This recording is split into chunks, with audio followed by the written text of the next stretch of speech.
Hey guys. So I figured we'd talk about Cyberpunk 2077. So recently the game just came out, and a lot of people have played it. A lot of people have pre-ordered it, played it, and enjoyed it. Some who have PS4 and Xbox One have issues with it.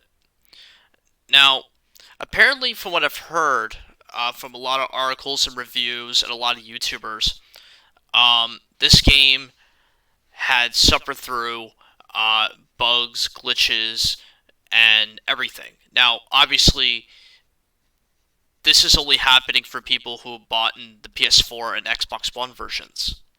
Um, now, I have not played it yet. I've heard many good things about the game. I know this was super hyped. This was hyped for a very, very long time.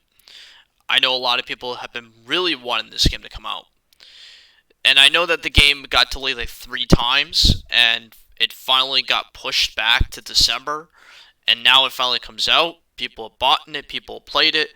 However, they're now suffering problems. Now, I've actually have read most of the statement. Now, obviously, I've read this article, but I've also read the statement that explains from CD Projekt Red how they have apologized to why the game has suffered through all these glitches and why they want to fully bring out the game. And apparently they're bringing it out, I guess, in February. They're patching it all up, and the first batch is coming out in January, and then the rest of it is coming out in February. So basically, the way I look at this is the game obviously was not fully completed. It wasn't. It was not fully completed.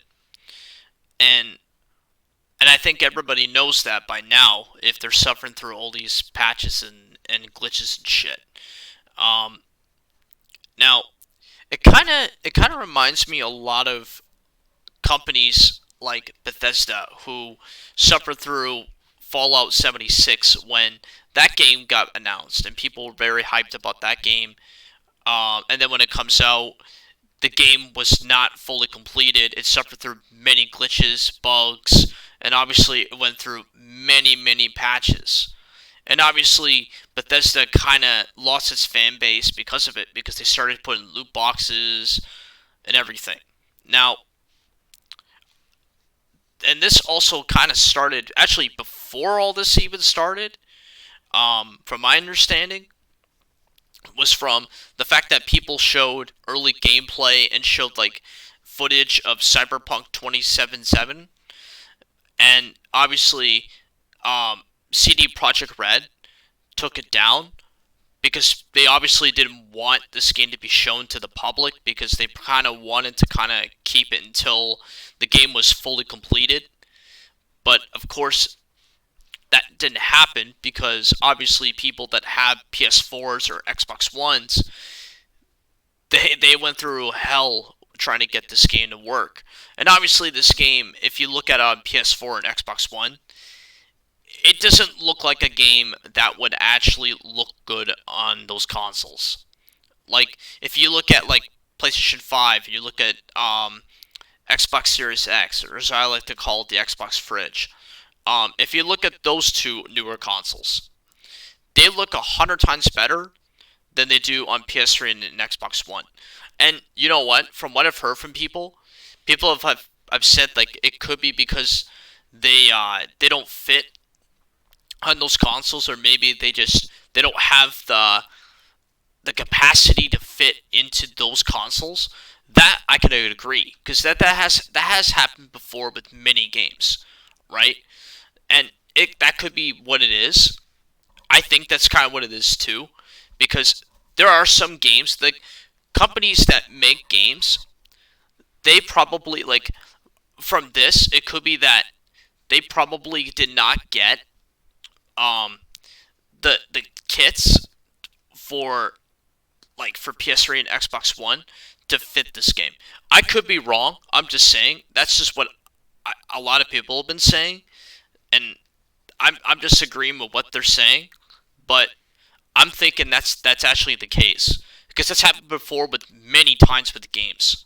Um, but what I do think, and what I do think CD Projekt Red should have done was, first of all, they should have waited to actually release this game.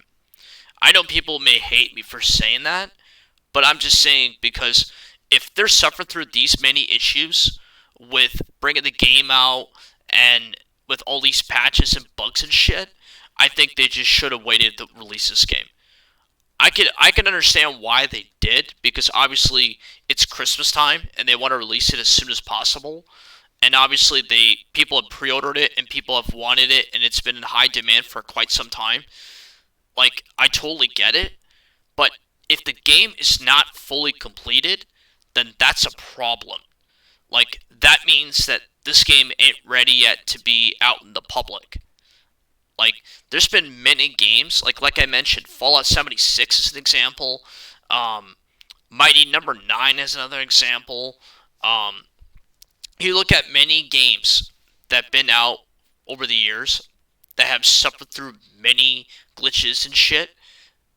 They've lost so much anticipation right away. Like, people have completely ditched games because of the fact that it's had suffered through glitches and shit. Now, obviously, this is a company that made Witcher 3 and have made Witcher 3 really good. Like, I played Witcher 3, pretty solid, good game.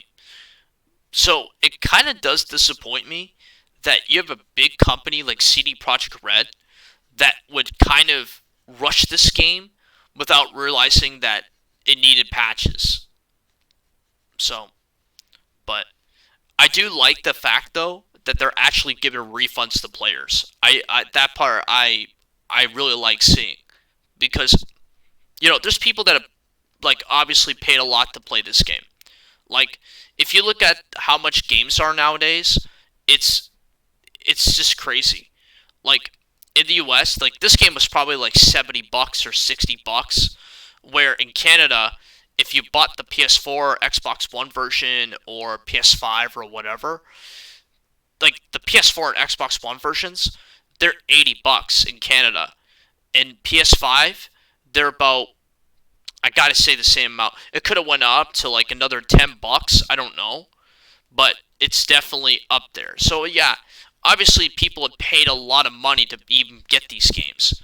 So I like that you have companies like Sony who actually don't give out refunds, and you do this Nintendo, but at least have seen the controversy and have seen how upset players are with this game, that they're actually bringing out refunds. And that's good. That's really good.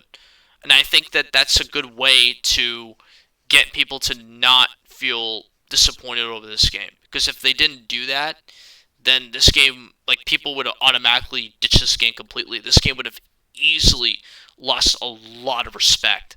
Like, CD Projekt Red would have definitely lost a lot of respect, and it would have definitely cost them as a company. Because keep in mind, they've made Witcher 3, and Witcher 3 is a really good game. And everybody likes their games simply because of it. So, but personally, I think for me, the way I look at this issue is I think that they should have just waited to release this game. Like, they should have waited to release it. They should have had people tell them, listen, we need more time to work on it. It's not ready. We'll give it another couple months. Because really, I understand the game has been, like, in development for like 10 years. I get it. But see, when you have issues like this, when you have issues like what's in front of us, it just means that it just needs to be more in development. It's that simple. Like, sometimes we have to wait for things, and this is one of those things, right? So, anyway, tell me what you guys' thoughts on this. And hopefully I'll see you guys in my next video. See you later.